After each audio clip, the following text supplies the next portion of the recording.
নমস্কার, কেমন আছেন সবাই? ঘরকন্যা গল্পে আপনাদের সকলকে স্বাগত। তো সকাল সকাল ছেলে মেয়ে চলে গেছিলো নিচে থেকে ফুল নিয়ে আমাকে দিচ্ছিল। তো আজ সকাল সকাল বানিয়ে ফেলি একটু ব্রেকফাস্টটা। চলুন, কালকে একটা প্যানকেক নিয়ে এসেছিলাম মল থেকে। তো দেখলাম ওতে খুবই প্রোটিন জাতীয় জিনিস আছে, বাচ্চাদের জন্য ঠিকঠাক। একটু কেমন করে বানাই দেখিনি। এতে প্রোটিন আছে ওটস, জোয়ার, বাজরা, রাগি। তো কীভাবে বানায় আমার ঠিক জানা নেই, চেষ্টা করি। প্রথমে একটা প্যানকেকটা একটু খুলে নিলাম, খুলে নেওয়ার পর তো দু চার চামচ একটা জায়গায় নিয়ে ভালো করে পাউডারটা নিয়ে ওতে 1 কাপ মতন দুধ দিতে হবে। ভালো করে ফেটাতে হবে। ফেটানোর পর আরও একটু দুধটা একটু লিকুইডটা ঠিকঠাক পরিমাণ মতন দিতে হবে। তো একটু পাতলা হলেও হবে না, আবার একটু গাঢ়। আমি একটু বেশি দুধ দিয়ে দিয়েছিলাম, তো একটু লিকুইডটা পাতলা হয়ে গিয়েছিলো। তো ঠিকঠাক পরিমাণ মতন দুধ দিতে হবে, এই জন্য পাউডারটা আরেকটু দিতে হয়েছিল। তো পরিমাণটা যেন লিকুইডটা ঠিকঠাক হয়, খুব গাঢ়ও নয় আবার খুব পাতলাও নয়। আমি এই জন্য একটু লিকুইডটা আর একটু ঘন করার জন্য একটু পাউডারটা আরও 2 চামচ দিয়েছিলাম। তো চলুন প্যানটা একটু কীভাবে হয় আর একটু দেখে নিই। বেশ ভালো করে ফাটতে হবে। ছেলেও ফ্যাটার জন্য ওরকম ছেলে মেয়ে দুজনেই বলছে আমি ফাটবো। তো কীভাবে প্যানকেক বানায়, তো প্যাপাপিকে দেখেছে বাচ্চা, ছেলেও দেখেছে আর মেয়েও দেখেছে। ও বলছে আমি বানাবো, ও বলছে, দুজনে লড়াই লেগে গেছে যে বাবু চলো কাউকে বানাতে হবে, আমি দেখছি, ট্রাই করছি। তো ভালো করে ফেটাতে হবে। তো আমি প্যানকেকের জন্য একটা ফ্রাই প্যান বসিয়ে দিয়েছি, তার মধ্যে একটু তেল কিংবা বাটার আপনার যেটা খুশি দিতে পারেন। তো সেইভাবে হালকা গরম হয়ে গেলে আপনি প্যানকেকটা যেইভাবে লিকুইডটা বানিয়েছেন আস্তে করে দিয়ে দেবেন। আর ওই যে ছোটো ছোটো পুরি হয়ে উঠবে না, বেশ কেকের মতন হয়ে উঠবে, আপনি বুঝতে পারবেন, ফ্লেভারটাও দেবেন। তো আপনারা বুঝতে পারবেন। আস্তে আস্তে উল্টিয়ে দেবেন। দেওয়ার পর একটু এই দিকটাও হয়ে গেছে, দেখছি হ্যাঁ হয়ে গেছে। হয়ে যাওয়ার যদি আপনারা চান এতে একটা ডিমও মিক্স করে দিতে পারেন লিকুইডটার সাথে, তো বেশি প্রোটিন হবে। প্রোটিন তো আছেই, তার মধ্যে আরেকটু ডিমে প্রোটিনটা বেশি পাবে। তো এর মধ্যে একটু হয়ে গেছে ঠিকঠাক। তো এর মধ্যে একটু মধু দিয়েও বাচ্চাদের খাওয়াতে পারেন, মধু আর বেরিজ দিয়েও খাওয়াতে পারেন, অসুবিধে কিছু নেই। বাচ্চাদের যতটুকু প্রোটিন দেওয়া যায়। আমি একটু ওপর দিয়ে একটু বাটারও দিয়ে দিয়েছিলাম। তো একটু তেল বাচ্চাদের ওপর দিয়েও আবার একটু মধু ছড়িয়ে দিয়েছিলাম, বেশি করে একটু দিয়েছিলাম মধুটা। তো বাচ্চারা মিষ্টি যাতে হয়, ভালো লাগে বাচ্চাদের, তো একটু বেশি করে মধু দিয়ে দিয়েছিলাম যাতে তাড়াতাড়ি খেয়েও নেয়, অসুবিধে না হয়। বাচ্চারা তো অনেক কিছু মুখের সাথে খায় না, ভালো লাগলে খেতে চাইবে না, যতই তুমি বানাও ভালো খাবে না। তো মোটামুটি আমার ছেলে তো কমপ্লিট করে নিয়েছে, মেয়েকেও খুব পছন্দ হয়েছে। আজ সানডে, তো আজ বাড়িতে গেস্ট আসবে, হাজব্যান্ডের বন্ধু আসবে, তারা ওয়াইফ ছেলে মেয়ে সবাই আসবে। তো তার জন্য বানাচ্ছি বিরিয়ানি, চিকেন বিরিয়ানি। তো তেজপাতা দিয়েছি ফুটন্ত জলের মধ্যে, তেজপাতা, এলাচ, লবঙ্গ, গোলমরিচ, দারচিনি এগুলো দিয়ে দিয়েছি। তো চালটা 10 মিনিট আগে থেকে ভিজিয়ে রেখেছিলাম। তখন জলটা ফুটে গেছে, তো চালটাও একটু তুলে দিচ্ছি, দেখুন।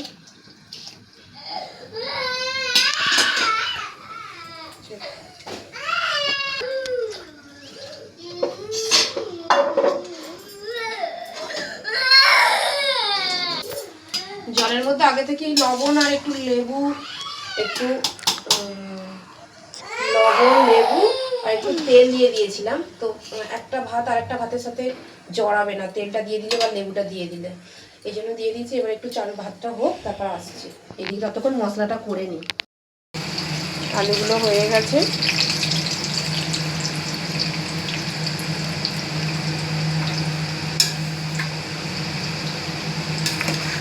এইদিকে দেখুন বিরিয়ানির চালটাও হয়েই গেছে, আর একটু জাস্ট হবে, গরমের মধ্যে আছে। এইদিকে আলুগুলো হয়ে গেছে, একটু নামিয়ে তুলে নেব।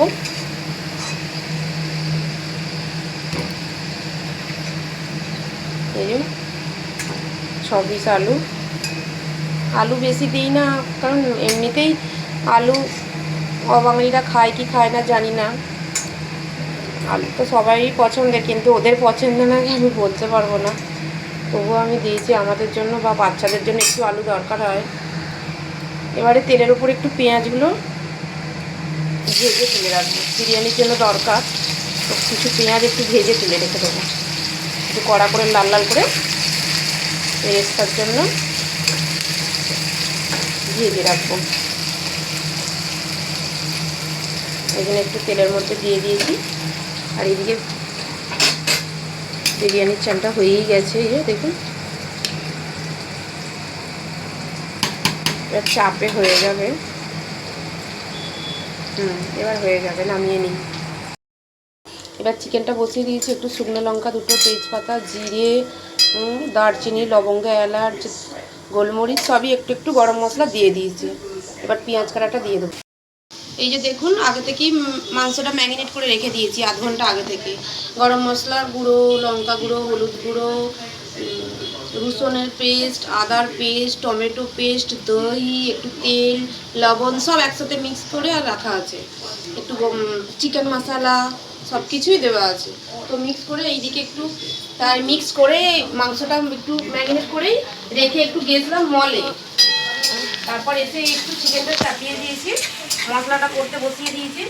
মশলাটা এই যে ম্যারিনেট করে রেখেছিলাম যাতে একটু মাংসটার ফ্লেভারটাও ভালো আসে আর একটু তাড়াতাড়ি বয়েলও হয়ে যাবে, তাড়াতাড়ি হয়েও যাবে। একটু ম্যারিনেট, একটু চিকেন একটু ম্যারিনেট করে রাখলে খেতে বেশ টেস্টি। তো মল থেকে আসার পর একটু চিকেনটা বসিয়ে দিয়েছি, পেঁয়াজগুলো ভাজা হচ্ছে। পেঁয়াজটা ভাজা হয়ে গেলে চিকেনটা দেবো। একটু তার আগে একটু আলুগুলো ভেজে নিয়েছি আর একটু পেরেস্তা, এই যে পেঁয়াজ ভাজা, এগুলোকে ভেজে রেখেছি। যেহেতু বিরিয়ানি করব এটা একটু দরকার।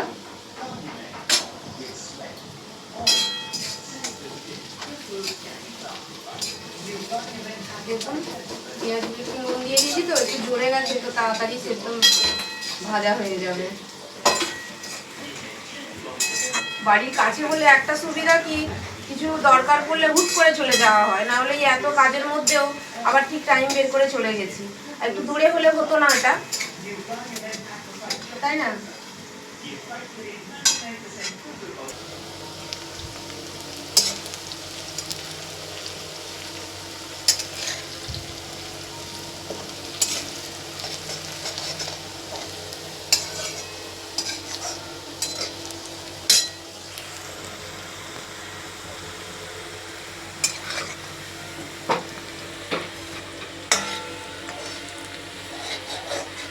হয়ে গেছে।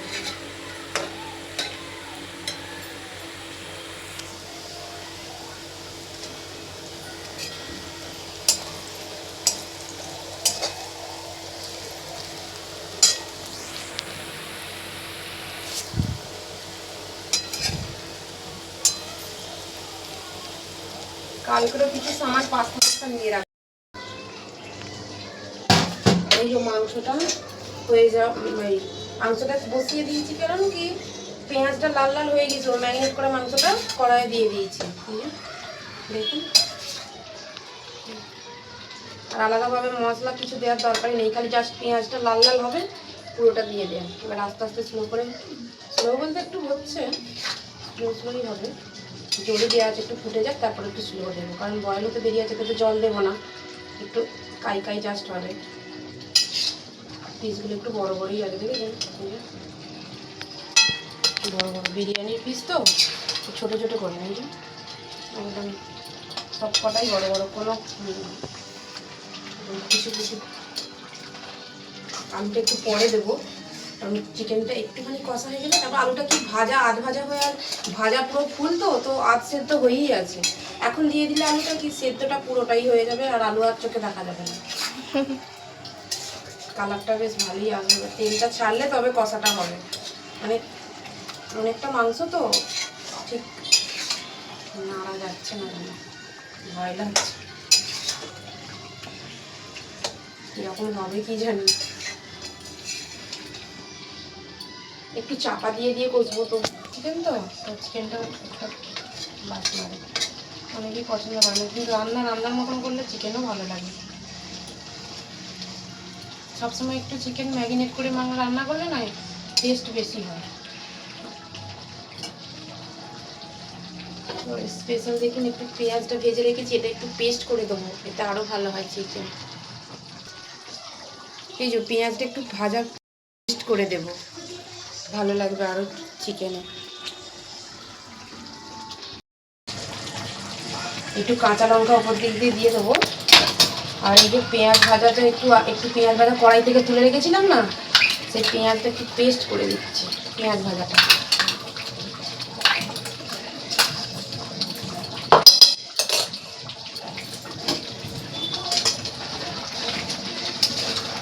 এগুলো দিয়ে দেবো না। বিরিয়ানিতে একটু আলু না হলে আবার ভালো লাগে না, বাঙালি তো আলুটা সবাই পছন্দ করে। দেখুন জল দেওয়ার দরকারই নেই, মিনিট করে রেখেছি তো। দেখুন এবার এই কষতে কষতে কষতে কষতে যখন তেল ছেড়ে দেবে মাংসটা হয়ে যাবে, আর এই ভাপেতেই হয়ে যাবে। একটু চাপা দিয়ে দিই, চলুন আসি। চাপা দিয়ে দিচ্ছি, এদিকে একটু ঘি চাপিয়ে দিয়েছি, একটু সুজি বসাবো, ছেলেটাকে খিদে পেয়ে যাবে, ঘুম হয়নি তো কিছু, একটু বিকাল হয়ে সন্ধ্যা হয়েই গেছে, তো একটুখানি সুজি চাপিয়ে দেবো, ও খাবে। যখন এসেছে তেল বেসে গেছে, হয়েও গেছে। এই ধনেপাতার ডাঁটা, ধনেপাতা শুধু পাতা দিই না, আমি ধনেপাতার ডাঁটাও দিই, তো এতে করে না মাংসের টেস্টটা বেশি ভালো আসে, ধনেপাতার ফ্লেভারটাও বেশ সুন্দর আসে।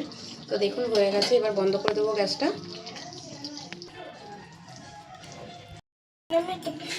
মেয়ে এসেছে, এক পিস দিতে হবে, কীরকম হয়েছে টেস্ট করে দেখবে। কোনটা তুলি? হ্যাঁ এটা তো দেখো এইটা কেমন হয়েছে, দেখো এইটা ভালো লাগে না। ভালো বাবা, ওইটা ভালো নয় পিসটা। আচ্ছা খেয়ে দেখো, আর একবার দেবো, আর একটা দেবো, অসুবিধা কিছু নেই। ওকে ঠিক আছে, চলো চলুন। ওইদিকে তো চিকেনটা হয়ে গেছে, তো এইদিকে বিরিয়ানির লেয়ারটা বানিয়ে নিই। প্রথমে একটু রাইস দিয়ে দিয়েছি, রাইস দেওয়ার পর একটু ধনেপাতা, একটু বিরিয়ানি মশলা আর একটু চিকেন দিয়ে দেবো। তারপর প্রথম লেয়ারটায় কি আমি পেঁয়াজ দিতে ভুলে গেছি, সেকেন্ড লেয়ারেও ভুলে গেছি। তো এইভাবে এই যে চিকেনটা দিয়ে দিচ্ছি, দেখুন চিকেনটা দিয়ে দিচ্ছি, চিকেনের মধ্যে দুটো আলু দিয়ে দিয়েছি, একটু ঘন ঘন করে চিকেনটা দিয়েছি। তো থার্ড লেয়ারে এইভাবে লেয়ারটা করে নেব। দেখুন এই যে চিকেনটা দিয়ে দিচ্ছি, চিকেনটা একটু বেশি দেবো, গ্রেভি বেশি করি না, অল্পই করেছি, কারণ শুকনো শুকনো ভাতও একটু দরকার লেয়ারটা। আবার একটু থার্ড লেয়ার দিচ্ছি, থার্ড লেয়ারের মধ্যে একটু রাইসটা বেশি ছিল, তো একটু বেশি করেই রাইসটা দিয়ে দিচ্ছি। তো রাইসটা বেশ সুন্দর হয়েছিল জানেন তো, শুকনো ঝরঝরে একদম একটা একটা। তো রাইসটা একটু বেশি ছিল বলে বেশি দিয়ে দিয়েছি। তো এমনিতে বিরিয়ানি খুব কম হয় না, তো গেস্ট আসার জন্য তারাও পছন্দ করলো, আর মেয়েও শখ করলে করি। এইভাবে লেয়ারটা দিয়ে দেবো। দেখুন ধনেপাতা যেইভাবে সেকেন্ড লেয়ার হয়েছে, ফার্স্ট লেয়ার ধনেপাতা দিয়ে দেবো। ধনেপাতা দেওয়ার পর বিরিয়ানি মশলা, চিকেন, তো চিকেনের, হ্যাঁ এই চিকেনের পর এবার চিকেনের আলুটা একটু পছন্দ করে আমার মেয়ে, বলছে মাম্মি আলু দেবে, কিন্তু আমি বলছি না এই লেয়ারে আলু দেবো না, বলছে না আলু দেবে। তো আলুটাও দিয়ে দেবো দু চারটে, পেঁয়াজ ভাজাটাও এবারে ভুলে গেছিলাম। দেখুন মেয়ে মনে করে দিল পেঁয়াজ ভাজাটার জন্য, না হলে দুটো লেয়ারে পেঁয়াজ ভাজাই দেওয়া হয়নি, অথচ পেঁয়াজ ভাজা অনেক করেছি, ভুলেই গিয়েছিলাম লেয়ারটা দেওয়ার পর। তো পেঁয়াজটা দেওয়া হয়ে গেছে, ঘিও দিয়ে দিয়েছি একটু, মশলাটাও দিয়ে দিয়েছি একটু। এবার মাংসটা দিয়ে দেবো, ঘিটা দিয়ে দেবো, ব্যাস তাহলেই হয়ে যাবে। এইভাবে এবার পাশে একটু গ্যাসে আমি একটু গরম জল বসিয়ে দিয়েছি, অন্যদিকে একটু প্যানেতে গরম জলটা বসিয়ে দিয়েছি, ততক্ষণ একটু গরম জলটা হোক ওইদিকে। আর ঢাকনাতেও দেখুন একটু পড়ে গেল দিতে দু চারটে বলতে চারটে, এতে 3টে থেকে 4টে আলু পড়েছে। মেয়ে বারবার বলছে আলু দাও ক্যামেরা করতে করতে। তো ঠিক আছে আলু দিয়ে দিয়েছি। তো এইভাবে লেয়ারটাও হয়ে যাবে। দেখুন হয়েই গেছে প্রায় আমার চিকেন দেয়া। চিকেনটা লাস্ট লেয়ারে অনেকটাই দিয়েছি, লাস্ট লেয়ারে। এবার একটু গরম জলে বসিয়ে দেবো। দেখুন চলে এসেছে, হয়ে গেছে আমার বিরিয়ানি। গেস্টরাও চলে এসেছে, পুরো টোটাল খেতেই বসে পড়েছে সবাই মিলে। আমি বললাম না রাত হয়ে গেছে, তো হাজব্যান্ডের বন্ধুর ওয়াইফ একজন সিনিয়র নার্স, তো নার্সের ডিউটি ছিল ওনার ওখান থেকে এসেছেন, তো তাড়াতাড়ি করছে ওরা। তো এইভাবে দেখুন ও হাজব্যান্ডের ওয়াইফই সব খাবার রেডি করেছে। এটা আমার হাজব্যান্ড, তো এটা আমার ছেলে। দেখুন হাজব্যান্ডের বন্ধুর কাছে বসেছে, দাঁড়িয়ে আছে। তো আমরা সবাই মিলে একসাথে খুব মজা করে আনন্দ করে খেলাম। খুব ভালো খুব মিশুকে অনেক দিন আমার হাজব্যান্ড যখন মুম্বাইয়ে, তখন থেকে এই যেটা আমার হাই বলছে, ক্যামেরা করছিলাম যখন হাই করছে আমার মেয়ে, ওনার মেয়ে, আর এটা হাজব্যান্ডের বন্ধু। এটা আমার হাজব্যান্ড, এটা আমার ছেলে, ছেলেকে তো দেখেইছেন। তো এইভাবেই সবাই মিলে মজা করে খুব আনন্দ করে খাওয়া হলো। তো তারপর নেক্সট বলছে আরও বসবে না, চলো। আমরা ওই জন্য সবাই মিলে আনন্দ করে আবার বেরিয়ে পড়েছি রাস্তায় একটু ওয়ার্ক করতে, আর তার সাথে সাথে একটু আইসক্রিম খেতে। সবাই মিলে চলো, যে যার পছন্দের যে যেটা আইসক্রিম পছন্দ করবে সে সেইটাই খাবে। তো এইভাবে চলছে যাওয়া। তো একটু গল্প করতে করতে যাওয়া হলো। আমি আরও তো খুব গল্পে মেতে গেছি, খুব হাসাহাসিও হলো, একটু মজাও হলো তার সাথে সাথে। আর ছেলেকে একটু ঘুম পেয়ে গিয়েছিলো, এই জন্য এই যে সবাই মিলে ঘুম পেয়ে গিয়েছিলো বলেও তবুও ক্লান্ত নেই, আইসক্রিম দেখে পুরো জেগে উঠেছে। এই যে আইসক্রিম যে যার পছন্দের মতো নিয়ে নিয়েছে। ওরা কর্ন খাচ্ছিল, আমার মেয়ে চকোবার নিয়েছে একটা। আর আমার এখানে একটা কাণ্ড ঘটেছে কি, আমার ছেলের আইসক্রিম আমি খাচ্ছি আর আমার আইসক্রিম আমার ছেলে খাচ্ছে। আমার মেয়ে যে চকোবার খাচ্ছিল চকলেট ফ্লেভারের। সবাই একটু হাসাহাসি গল্প মজা, বসে এখানে আধ ঘন্টা একটু সময় গেল। এই যে আইসক্রিম, ছেলের আইসক্রিমই আমাকে খেতে হলো, কিছু করার নেই। চলুন, এইভাবেই ওরা খুব তাড়াতাড়ি করছিল যাবে যাবে, কিন্তু আইসক্রিম খেতে বসে গল্প শুরু হয়ে গেছে আর যাওয়ার কথা মনে নেই। তো আমরাও গল্প করছিলাম, তো লাস্টে মনে পড়ে গেছে চলো এবার যেতে হবে। তো ওরা উঠে পড়েছে, ওরা চলে যাচ্ছে, আমরা একটু বসে আছি। ওরা বলছে আসো। এই পর্যন্তই আজ লাস্টে, বাই বাই, আবার দেখা হবে। ওরাও চলে যাচ্ছে, আপনাদেরকেও বাই বাই, ভালো থাকবেন, থ্যাংক ইউ।